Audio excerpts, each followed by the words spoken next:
Renungan Pagi bersama Allah di Waktu Fajar oleh Ellen G. White, 10 April 2022. Mari kita berdoa. Bapa kami yang di sorga, Allah pencipta langit dan bumi, laut dan segala isinya, Allah yang maha besar, satu-satunya Allah yang benar, yang kami sembah selalu melalui anak-Mu yang tunggal, Yesus Kristus. Terpujilah Yesus, anak Allah yang maha tinggi, yang adalah penebus, penolong, penghibur, pengantara kami. Pada pagi hari ini kami bersyukur boleh bangun dan berbakti, dan sebagaimana membaca dan mendengarkan nasihat firman-Mu, kiranya ini menjadi pembaharuan bagi masing-masing kami, agar kami hidup selaras dengan hukum-Mu. Beserta kami sepanjang perbaktian ini, kehendak-Mu yang jadi. Ampun kami akan dosa dan salah, karena kami berdoa hanya dalam nama anak Allah yang tunggal, Yesus Kristus, yang adalah Tuhan dan Juru Selamat kami. Amin. Renungan hari ini akan dibacakan oleh Ibu Evelyn Janes dari Malaysia. Kepada Ibu Evelyn, kami persilahkan. Selamat pagi kepada kita semua. Tajuk renungan pagi kita pada pagi ini, jangan melupakan hukumku. Ayat inti diambil dalam Amsal 3 ayat 1 hingga 2. Hai anakku, janganlah engkau melupakan ajaranku, dan biarlah hatimu memelihara perintahku, karena panjang umur dan lanjut usia serta sejahtera akan ditambahkannya kepadamu. Tidak ada orang yang dapat menyatakan hukum Allah dengan tepat tanpa Injil, atau Injil tanpa hukum. Hukum itu adalah Injil yang dikandung, dan Injil itu adalah hukum yang telah dipaparkan. Hukum adalah akar dan Injil adalah bunga yang semerbak dan buah yang dihasilkannya. Siri Membina Keluarga, Jilid 5, halaman 93. Kepada kebanyakan orang yang di Urung Malang yang mendapat kesembuhan, Kristus berkata, "Jangan berbuat dosa lagi, supaya padamu jangan terjadi yang lebih buruk." Demikianlah ia mengajarkan bahwa penyakit merupakan akibat pelanggaran hukum Allah, baik hukum alam maupun hukum rohani. Kesengsaraan yang besar di dunia tidak akan ada sekiranya manusia hidup sesuai dengan rencana Khalik. Alfa dan Omega, Jilid 6, halaman 480. Oleh pelanggaran kepada perintah Allah, Adam dan Hawa telah kehilangan Firdaus, dan dosa telah menyebabkan seluruh bumi terkutuk. Tetapi jika umat Allah mengikuti pengajarannya, negeri mereka akan dipulihkan menjadi subur dan elok. Allah sendiri memberikan kepada mereka petunjuk-petunjuk untuk mengerjakan tanah, dan mereka harus bekerja sama dengan Dia dalam pemulihannya.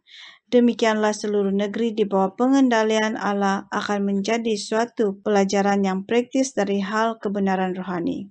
Sebagaimana penurutan kepada undang-undang alamnya, bumi harus mengeluarkan hasilnya, demikianlah pula dalam penurutan kepada undang-undang akhlaknya. Hati manusia harus memantulkan sifat-sifat tabiatnya. Bahkan orang kafir akan mengenal keunggulan orang yang melayani dan menyembah Allah yang hidup. Siri Membina Keluarga, Jilid 5, halaman 220.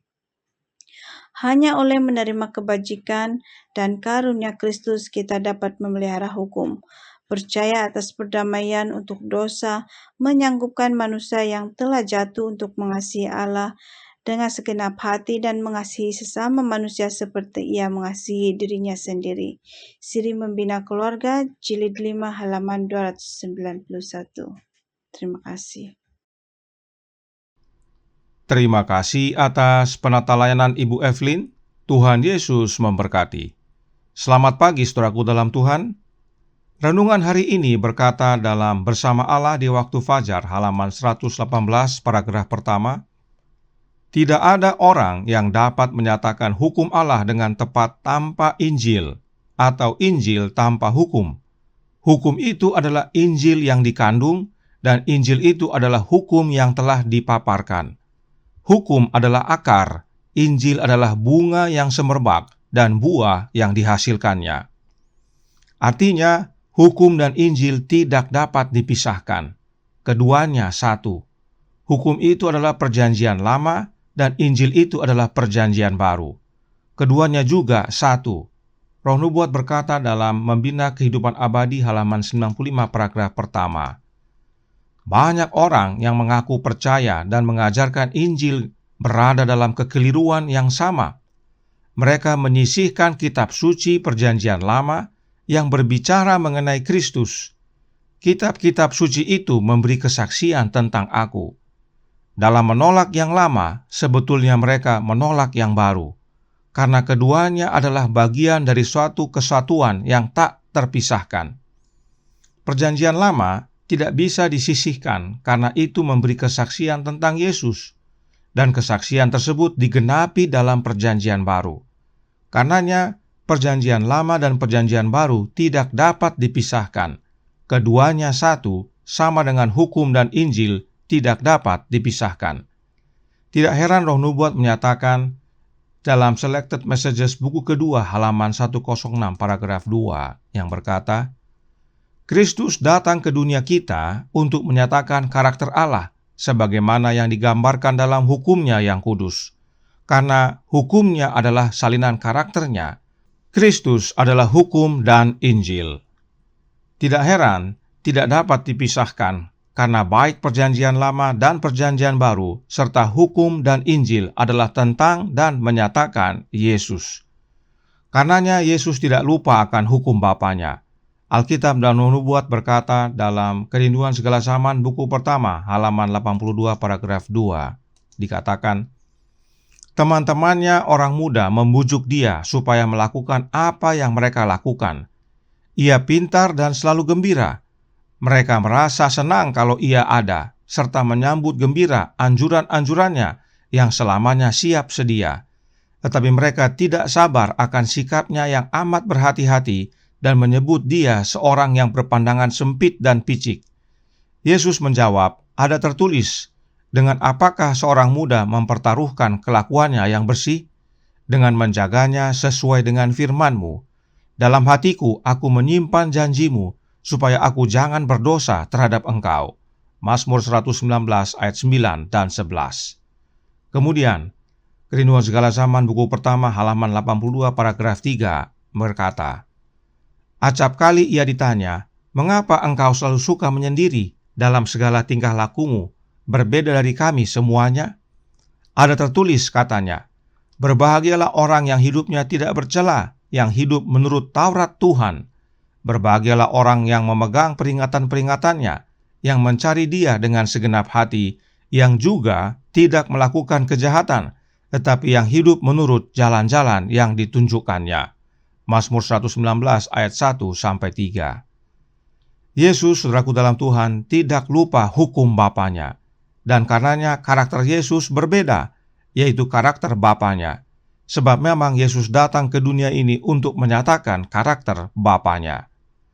Signs of the Times, Juni 27 tahun 1895, paragraf 6 berkata, Yesus berkata, aku telah memberitahukan namamu kepada mereka, dan aku telah memberitahukannya. Dia, yaitu Yesus, telah menyatakan karakter Bapa kepada dunia. Sebab memang baik hukum dan nama Bapa menyatakan karakter Bapa. Dan Yesus telah menyatakan baik nama Bapa dan karakter Bapanya kepada dunia. Melalui kehidupannya di dunia ini, Yesus menyatakan nama dan karakter Bapanya. Itu sebabnya, agar kita tidak lupa hukum Allah dan dapat menghidupkannya, kita perlu Yesus. Roh Nubuat menyatakan dalam Membina Kehidupan Abadi halaman 241 paragraf 4. Dengan penurutannya yang sempurna, ia telah memberikan kemungkinan bagi setiap orang untuk menaati hukum-hukum Allah. Bila kita menyerahkan diri kita kepada Kristus, hati itu dipersatukan dengan hatinya, kehendak dibenamkan dalam kehendaknya, pikiran menjadi satu dengan pikirannya, pikiran ditaklukkan kepadanya, kita menghidupkan kehidupannya. Itulah artinya dipakaikan dengan pakaian kebenarannya. Kemudian, manakala Tuhan memandang kita, Ia melihat bukan pakaian daun ara, bukan ketelanjangan dan cacat dosa, melainkan pakaian kebenarannya sendiri yang merupakan penurutan yang sempurna atas hukum Yahweh. Siapakah Yahweh? Yahweh adalah Allah Bapa. Kita perlu berserah penuh kepada Yesus agar dapat menuruti hukum-hukum Allah Bapa. Hati kita dipersatukan dengan hatinya, pikiran kita dipersatukan dengan pikiran Yesus, maka kita akan menghidupkan kehidupan Yesus, yaitu kehidupan yang merupakan penurutan sempurna atas hukum Yahweh atau hukum Allah Bapa. Bagaimana caranya bersatu dengan Yesus? Dengan menerima roh-Nya. Sebab dengan menerima roh Kristus sebagaimana yang kita sudah pelajari sebelumnya, itu adalah makna daripada tinggal dalam Yesus dan Yesus di dalam kita. Maka kita dapat berbuah. Sebab di luar Yesus kita tidak dapat berbuat apa-apa, apalagi mau menuruti hukum. Karenanya, Reflecting Christ halaman 59 paragraf 4 menyatakan, di mana roh Kristus ada di dalam hati, karakter Kristus akan terungkap. Saudaraku dalam Tuhan, berulang-ulang roh nubuat menyatakan bahwa untuk dapat memiliki kesempurnaan karakter Kristus, yang kita perlukan adalah roh-Nya Kristus itu sendiri.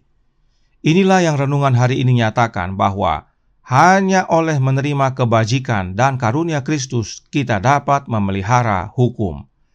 Dan bila hidup kita sudah memantulkan karakter Allah yang adalah hukum-Nya, maka itu menjadi kesaksian bagi orang kafir agar mereka menyembah Allah yang hidup. Siapakah Allah yang hidup? Allah yang hidup adalah Allah Bapa. Ingat kembali pekabaran-pekabaran sebelumnya. Dan bila karakter kita sudah serupa dengan karakter Kristus yang adalah karakter Bapa, maka itu adalah jaminan kehidupan kekal.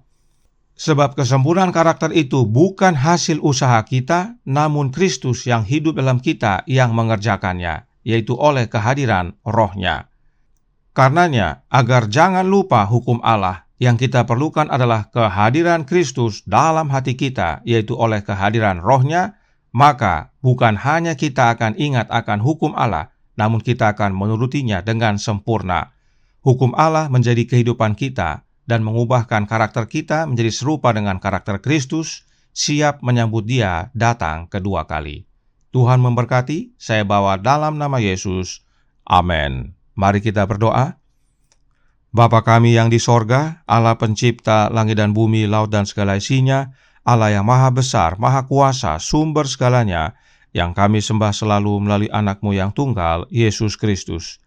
Terima kasih atas pekabaran pagi hari ini, yang menasihatkan kepada kami agar jangan melupakan hukum Allah, yaitu hukum Allah Bapa. Dan satu-satunya cara untuk tidak melupakan hukum dan bahkan menurutinya dengan sempurna adalah dengan menerima anak-Mu yang tunggal, Yesus Kristus, tinggal dalam hati kami, yaitu oleh kehadiran roh-Nya. Kiranya ini menjadi pembaharuan ya Bapa bagi kami semua. Untuk itu tolong kami ya Bapa, curahkan roh anak-Mu dalam hati ini. Tinggallah dalam kami ya Yesus, ubahkan hidup kami, agar menjadi serupa dengan hidup-Mu yang mengabarkan dan menyatakan kepada dunia nama dan karakter Bapa, sehingga banyak orang akan datang kembali kepada Allah yang hidup, yaitu Allah Bapa, dan menyembah-Nya. Beserta kami sepanjang hari ini kehendak-Mu yang jadi, karena kami berdoa hanya dalam nama anak-Mu yang tunggal, Yesus Kristus, yang adalah Tuhan dan Juru Selamat kami. Amin.